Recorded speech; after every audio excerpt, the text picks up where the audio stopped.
Oke, yang pertama dulu, kita tuh mesti tahu kewajiban kita apa. Dalam hal ini kita punya kewajibannya cicilan motor. Suka nggak suka, selama kita masih punya cicilan motor, kita mesti bayar. Semuanya taruh nggak cicilan motor? Taruh. Boleh dicoret, udah. Checklist. Yang kedua, jangan lupa, kita kan belum punya rumah, kita masih ngekos.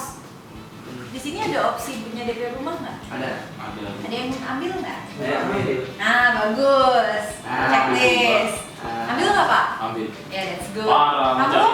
Aku mau pulang ke Medan. Ih, kamu masa mau ngikut orang tua terus? Dia mau cari mertua Berumah di kaya. Medan. Hah? Berumah di Kan Medan. itu Ya nggak bisa, dia Pala tahu. Waduh. Ulangi, Pak. Ini nggak bisa. Nah, bodoh kamu. Oke. Sekarang, jadi kita tuh mesti ngerti bahwa kalau kita yang namanya mengelola uang, kita tuh mesti tahu prioritas kita. Kalau ditanya mana yang lebih penting, rumah atau kendaraan? Rumah. Yes. Iya betul. Rumah atau kendaraan, jawabannya selalu rumah. Apalagi dengan pekerjaan-pekerjaan Anda semua ini, Anda punya opsi untuk kalau misalnya mau ada job kemana, bisa tanya, aku ada transport enggak? Iya. Jadi tanya itu dulu, jadi nggak harus kita punya kendaraan sendiri. Kenapa? Kalau aku selalu bilangnya gini, kendaraan tuh banyak kendaraan umum, rumah tuh nggak ada rumah umum. Masjid sih. Emang kamu mau itikaf mulu tiap hari. Jadi kita tuh mesti tahu fokus kita pada saat kita punya penghasilan yang jauh di atas rata-rata selama ini kita peroleh, which is itu kan alhamdulillah banget. Oh ya, sebelum aku tanya, teman-teman muslim atau bukan? Muslim alhamdulillah. Ini enggak nih. Ini Enggak, Mbak, muslim sih. Oh, muslim semua, oke. Kecuali dia. Ya udah, jadi memang kita tuh mesti ngerti bahwa rumah itu adalah bagian dari kalau kita mau mengelola keuangan secara syariah itu bahkan seperti itu. Karena di dalam rumah itu kita bisa beribadah nih kalau ngomong agak religius ya. Tetapi kalau misalnya pun tidak, itu memang tetap harus menjadi hal pertama yang kita pikirkan sebelum kita memikirkan hal-hal yang lain. Nah, berikutnya kita mesti punya yang namanya cadangan. Ya. Ada yang pilih dana darurat nggak? Ada? Ayah. Oke, coret. Ada? Semua ada? Ada. Oke, tahu nggak dana darurat nih apa? Ya, kalau misalnya Seandainya ada apa? Seandainya. Pernah nyimpen uang-uang di dalam dompet nggak? Selipan. Slip-slipan. Biasanya dipakai buat apa? Kalau udah nggak ada apa-apa lagi, terus nggak ada waktu untuk ATM gitu Mhm. misalnya. Pakai itu. Dua dompet. Oke, kalau bapak? Bongkar. Sama. Itu dana dianak tahun istri. Wah. Berarti nggak sama, Pak. Nggak terlalu sering sih, Mbak. Kamu Karena biasanya kalau di pakai dompet buat apa? pasti kepake. Oh gitu, jadi kamu jarang Iya, kalau iya. di slip-slipan dompet. Nah, sebenarnya namanya dana darurat itu hanya kita gunakan kalau darurat. Nah, besarannya setiap orang tuh lain. Bapak kan udah menikah, sudah punya anak. Tanggungannya ada berapa, Pak? Tanggungannya istri sama anak. Dua. Dua. Jadi satu anak, satu istri. Iya. Udah cukup ya, Pak ya. Anak nambah lagi sih boleh.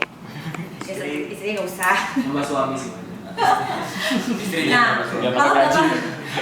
kalau bapak bertiga, bapak tuh idealnya punya dana darurat itu sebesar 6 kali dari pengeluaran rutin bapak. Waduh. Yes, Pengeluaran rutin per hari. no, per bulan. Jadi kalau pengeluaran rutin bapak itu katakanlah 3 juta, maka bapak harus taruh uang di tabungan yang terpisah itu jumlahnya 36 juta.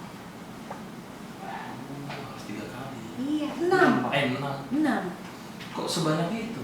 Karena itu yang akan membantu bapak kalau bapak terjadi masalah di kemudian hari, maka hidup bapak tuh nggak akan terguncang. Itu sudah ada secara riset.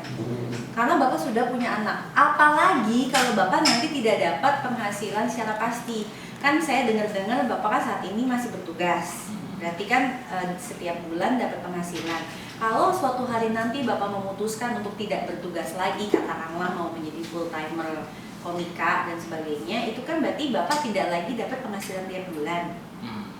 Penghasilannya itu kan akan sangat variasi tergantung dari jobnya. Itu bahkan jadi 12 kali, Pak. Waduh. 72 juta. Iya.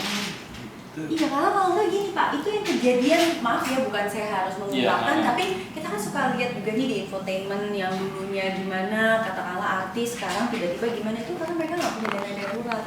Jadi pada saat kondisi-kondisi yang tiba-tiba membuat mereka harus mengeluarkan uang secara mendadak, biasanya pelatihan pertama apa sih? Ngegadein barang terus pinjem. Tapi dia nggak punya penghasilan tetap buat bayar pinjamannya, itu yang berat. Iya kan? Nah, kalau untuk siapa tadi? Jegel sama Ardit itu masih agak ringan karena kalian belum berkeluarga. Maksudnya gini, seburuk-buruknya kalau sampai ada masalah ya udahlah, gue makan nasi sama kerupuk aja nggak apa-apa. Tapi kan nggak mungkin. Oh, kamu ada tanggungan? Ya dia tanggung saya. Saya gitu. Soalnya memang benar, belum tentu harus itu keluarga, tetapi bisa saja orang tua kita jadi tanggungan kita, itu juga bagian dari tanggungan. Jadi rumusnya tuh gini, mulai dicatat boleh. Kalau kita punya tanggungan 2 orang, kita mesti punya dana darurat 4 kali pengeluaran kita.